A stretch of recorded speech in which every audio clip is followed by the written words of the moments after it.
Islam, Islam, Islam, and welcome to the Moorish Light continues, where the revolution is a podcast.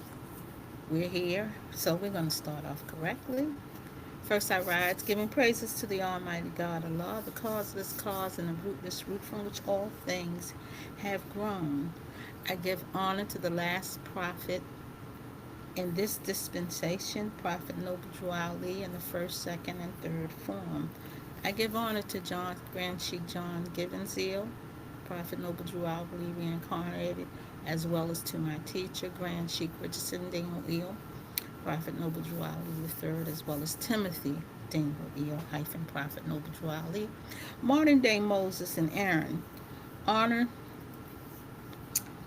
Honors to my home temple at 1055 Avenue. Um, Honors to our Royal Council there. Our Grand Sheik is Tiffany Jones Bay. Grand Sheik is Tiffany Jones Bay. And honor to Supreme Grand Sheik, uh, and Sheik is Pratha Il.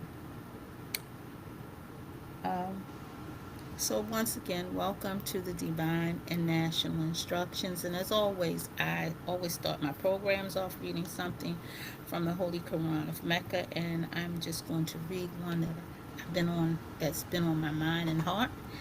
And that is Surah 32, Ayat 7. And I'm not sure if I don't see my mic registering, and I need to make sure that you are hearing me. So I'm just going to do a little test here. Give me a second. Give me 1 second.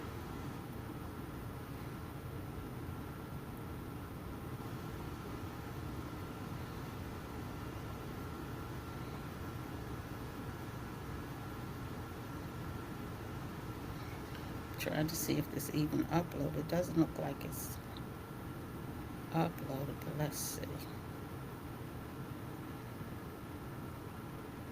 I'm so new at this.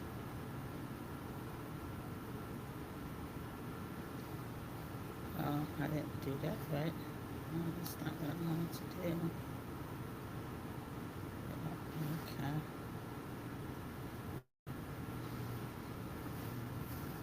So I need to find out if anybody can hear me.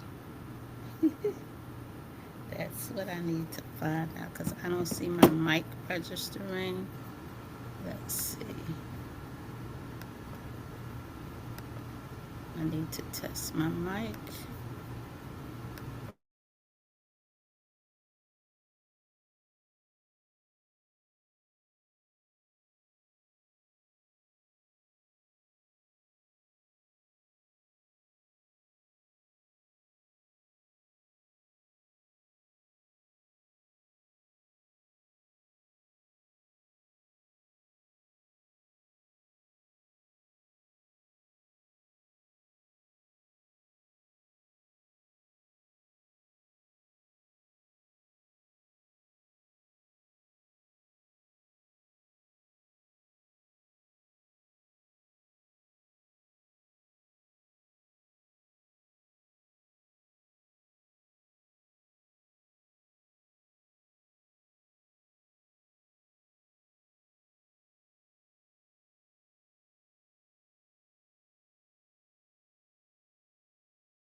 how many of us are equipped to, how many of us are equipped to deal with what should be the religion here in these United States? So if you don't hear anything, it's because I'm over here by myself and I'm trying to make sure I get this right. Um, Hopefully, this is recording and you are hearing what I'm saying. So, we're going to look at this from a historical perspective because you know, a lot of times in the history of the United States, mob rule, the mob rule. And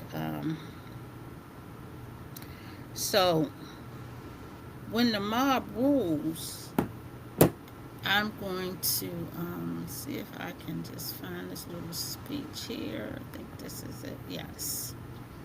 Hopefully you can see this, but I'm going to read this to you. It says it would be tedious as well as useless to recount the horrors of all them. Those happening in the state of Mississippi and at St. Louis are perhaps the most dangerous example and revolting to humanity. In Mississippi, the case they first commenced by hanging the regular gamblers, a set of men, certainly not following for a livelihood, a very useful, very honest occupation, but one which so far forbidden by laws, were caught up and hanged in all parts of the states. The so-called white men supposed to be leagued with Negroes, finally strangers from neighboring states, going to them on their businesses, were in many instances subject to the same fate. Thus went on this process of hanging from neighboring states, hanging gamblers to Negroes, so-called Negroes, from Negroes to so-called white citizens, and from these to strangers, till dead men were literally dangling from boughs of trees upon every roadside, and in numbers almost sufficient to rival the native Spanish moss of the country as a drapery of the forest. So this is what they were calling law. It says, and then turn to the hard striking scene at St. Louis. A single victim was only was not only sacrificed there. His story is very short and is perhaps most highly tragic. If anything of its length has been witnessed in real life, a mulatto man by the name of McIntosh was seized from the street, dragged to the suburbs of the city, chained to a tree, and actually burned to death, all within a single hour from the time he had been a freed man, attending to his own business and at peace with the world. So the mob doesn't rule by law. The mob doesn't rule by law, but the mob rules by whatever they decide is right or wrong. We see that in the case of Reconstruction. But let me stay on point because we're just really going to look at two things. And I'm not even going to make this program long because I'm really in my testing period to make sure I'm getting everything right and that you can actually hear me. And right now I'm not sure if you do because my mic is not registering. So first we're going to look at Amendment 1.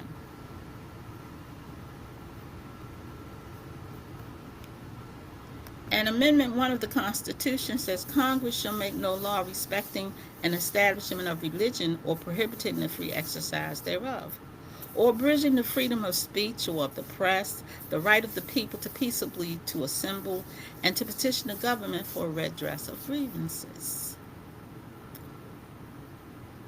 So what I thought then, I said, well, there's the 13th Amendment with 20 sections. Let's see what that says. And why does it sound so different? This is Section 1 of the 13th Amendment with 20 sections. And it says, all persons shall have the right to peaceably assemble and worship God according to the dictates of their own conscience. And so this sounds so much like every man must worship under his own vine and fig tree.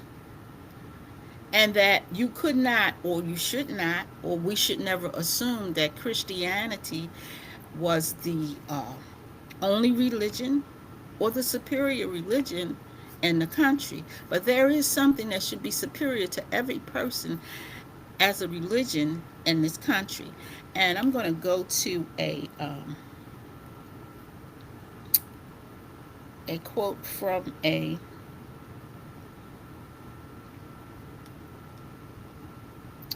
president, which was actually my post this morning.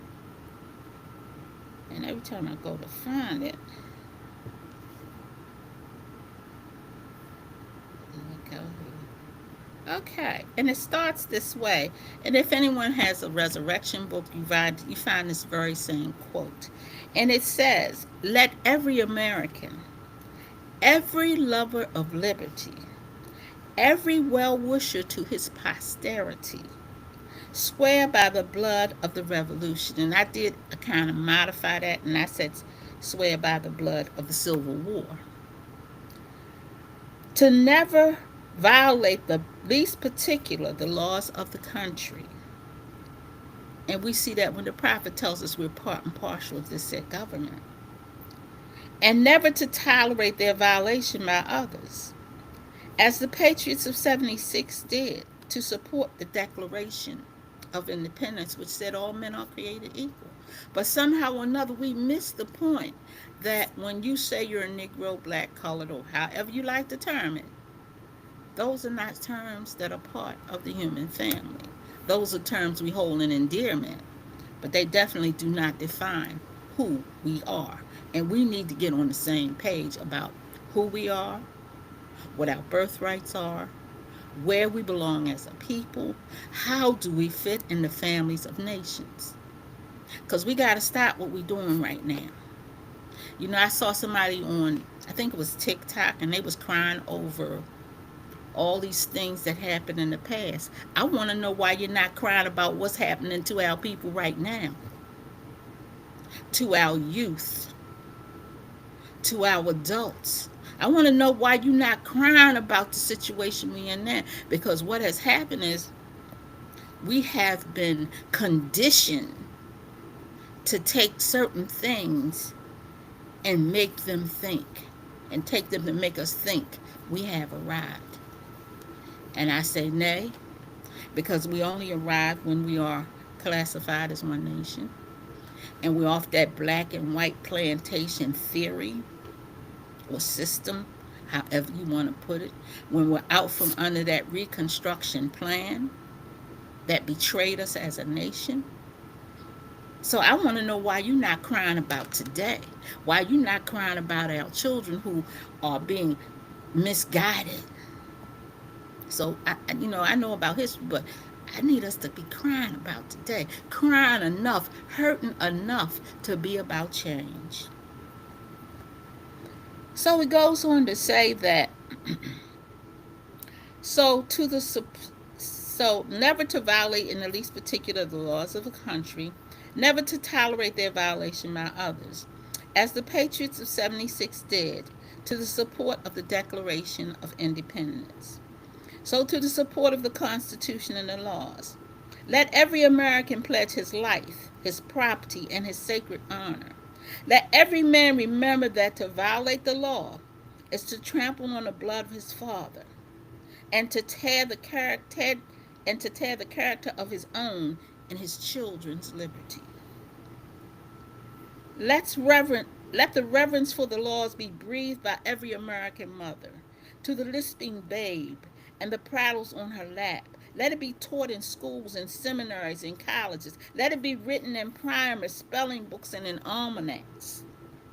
Let it be preached from the pulpit, proclaimed in the legislative halls, and enforced in the courts of justice. And in short, let it become the political religion of the nation. And let the old and the young, the rich and the poor, the grave and the gay, of all sexes and tongues and colors and conditions sacrificed unceasingly upon its altars. Now, how do you do that? Because, see, what has happened is that we're no longer practicing the political religion of the Constitution, the free national Constitution of the United States. We're practicing civil rights and we're practicing the 14th Amendment, but we're not practicing bringing my people from mental slavery to true citizenship. We're not practicing bringing my people from hatred to love. We're not practicing that every man must worship under his own vine and fig tree. No, the nation, the religion, the political religion of the nation is not Christianity. The political religion of the country should be and must be the Constitution. And it only truly became such in 1865 when slavery was put to an end. 1862 when the initial proclamation became law. 1862 December when instructions were given on how to carry that out. 37 years. 1863 when it started taking effect.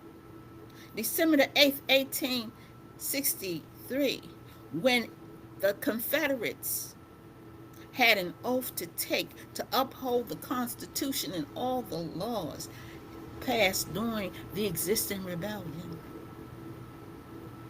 That, and only that, should be the religion of this country. Because all this other nonsense we trying to make important is irrelevant to bringing peace and true citizenship.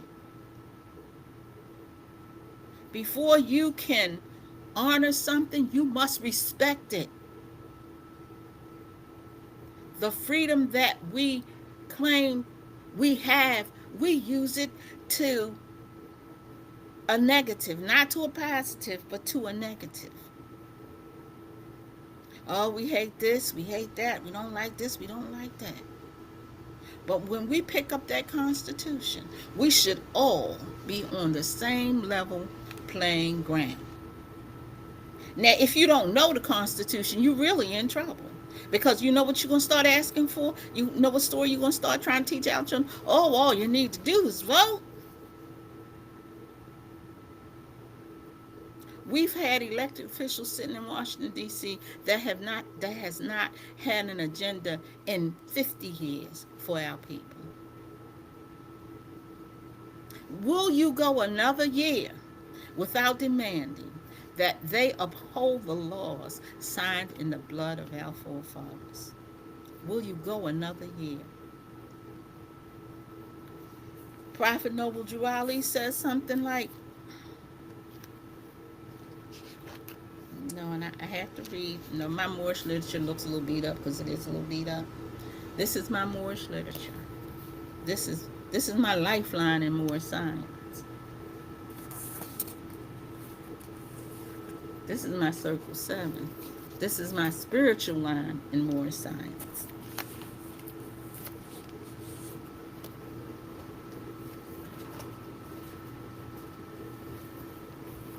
This is the Resurrection book. Show you the whole book. This connects divine and national, historical, moral.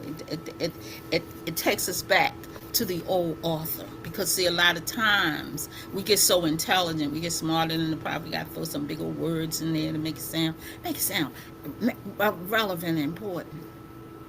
And I had an experience the other day. Let me share my experience. So I was having a discussion with a brother. Somebody always telling me how wrong I am in the world. And we were talking about part and parcel and part and parcel. And I told him in my research back in the day, they were interchangeable.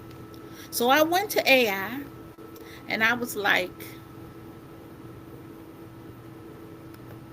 AI, I need you to define. I said, it's part and parcel interchangeable. So Immediately, AI went to part and parcel and then defined partial. I said, I did not give you a word. I gave you a term to research. Are part and part and parcel interchangeable? I had to fight with AI to get the truth. Eventually, it got there. But my point to you is don't look to AI to give you the truth, the whole truth, and nothing but the truth, because it probably won't happen.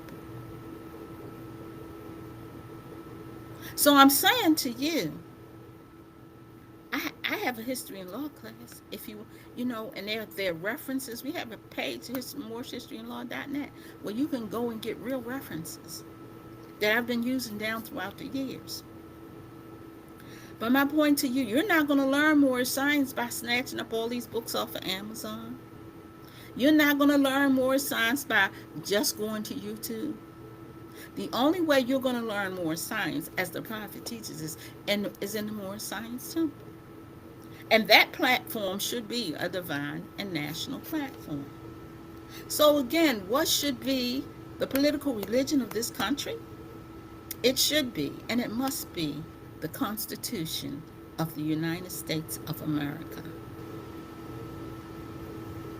The free national Constitution of the Republic of the United States of America is what it should be.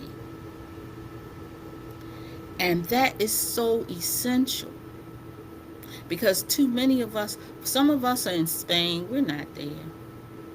Some of us are in Dutchland and Sweden, we all over the world.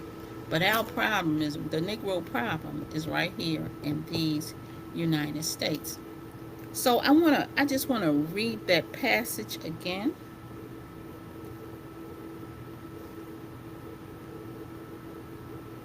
And I might read it a third time, but I need to read it because I need you to hear it.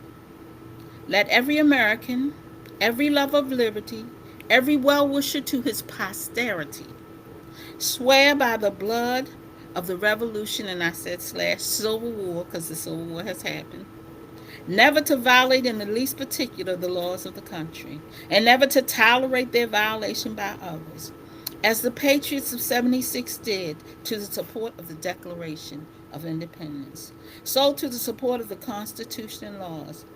Let every American pledge his life, his property, and his sacred honor. Let every man remember to violate the law is to trample on the blood of his father and to tear the character of his own and his children's liberty. Let reverence for the laws be breathed by every American mother to the lisping babes in that prattles on her lap. Let it be taught in the schools, in seminaries, and in colleges. Let it be written in primers, spelling books, and almanacs. Let it be preached from the pulpit, proclaimed in the legislative halls, and enforced in the courts of justice. And in short, let it become the political religion of the nation, and let the old and the young, the rich and the poor, the grave and the gay, of all sexes and tongues and colors and conditions, sacrifice unceasingly upon its altars. Moorish Americans, we have got to get back to the constitutional fold. The mission signed in the blood of our forefathers. Remember, in the beginning, there were 35 Moors and 20 Anglo-Saxons, but don't nobody want to talk about that.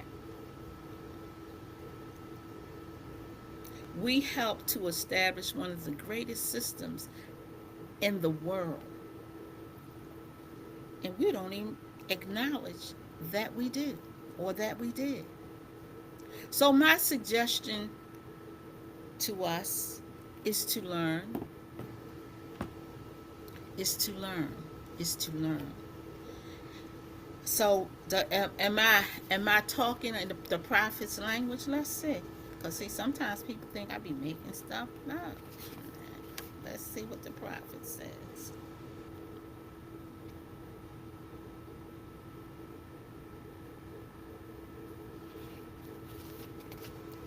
This is the prophet makes a plea to the nation. Our divine and national movement stands for the specific grand principles of love, truth, peace, freedom, and justice. And I, the prophet, am applying to all. Let's listen to who he's talking to. Loyal, faithful Moors, members, and the American citizens to help me in my great uplifting acts of uplifting fallen humanity among the Asiatic race and nation.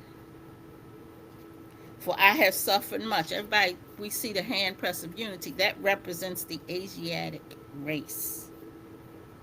We have been divided.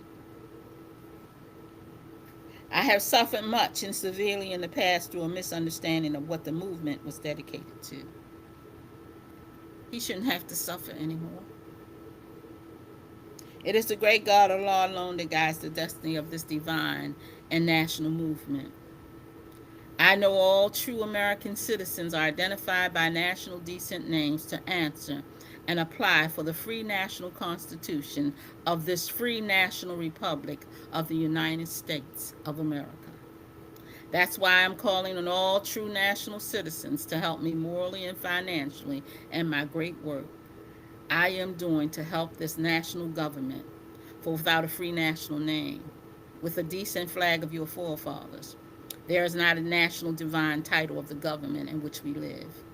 This is from your true and divine prophet unto all Americans and foreign sympathizers, Prophet Noble Drew Ali. Some of us think the prophet's only talking to us. He's talking to the world. He's talking to all citizens. He's talking to those who want to enforce the Constitution. He didn't circumscribe us, or he didn't put a circle around us and say only function in this temple. He said go to those that know law. Why is he sending you somewhere to talk to somebody? Because they got something that belongs to you, and you need to go in an intelligent tone and ask for what is truly yours by law and by birth.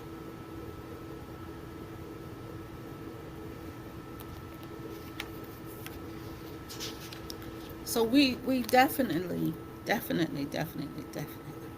need to get on the same page. It is essential, not for just you, not for you. And see, my time's a little different than yours, so I'm a little more forceful with it. But for our posterity, our children need a better way of life. They look at what they're doing to our children. They're letting them commit crimes, and they just letting them run back out there to commit more crimes. We got to save the children. The children need saving because they don't want to hear nothing. They just want to do what they want to do. But that's not what children do. Children should live through obedience. You shouldn't have to be but so hard on a child. But that's going to be another story in itself. That's another story. But I just want you to remember the political religion of this country is not Christianity, but it is the free national constitution of the United States of America. And my program is going to keep improving. You're going to see more and better things. And so, as always, when I close out, I like to say to you,